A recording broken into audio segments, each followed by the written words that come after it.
ଭିଭିପାଟ୍ର ମେସିନ୍ର ନମ୍बर ଠିକ୍ ଠାକ୍ ଅଛି ନା ନାହିଁ ତାକୁ क्रॉस चेक କରିଥାଏ। क्रॉस चेक करला ପରେ जेकि से ईवीएम मशीन को व्यवहार योग्य करा जाए एवं भोट ग्रहण हवा पूर्व मॉक डेमोन्स्ट्रेशन मध्य होता है।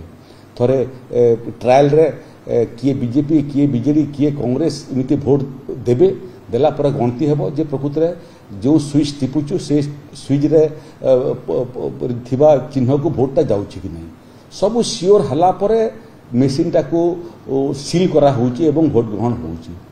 तार सत्य मते जो अबांतर बहानाबाजी करूछंती एथरु मते मने होउछि जे प्रतिपक्ष हारिबार आउ संदेह नहीं।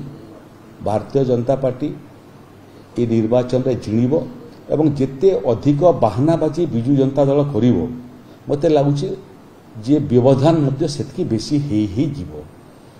एठी 14 तारिख दिन भोट ग्रहण हबो। मु ग्रासरूट लेवल रे लोक मानकर भोटर मानकर जो आग्रह देखिछि ये निर्वाचन को लेकर जो उत्साह देखिछि एवं जो आशा देखिछि से तार आधार रे मोर मनरे तिले मात्र संदेह नहीं जे नुआपड़ा उपनिर्वाचन रे भारतीय जनता पार्टी रेकर्ड संख्यक भोट पाइबो एवं रेकर्ड संख्यक भोट व्यवधान रे तार निकटतम प्रतिद्वंदी को हरइबो।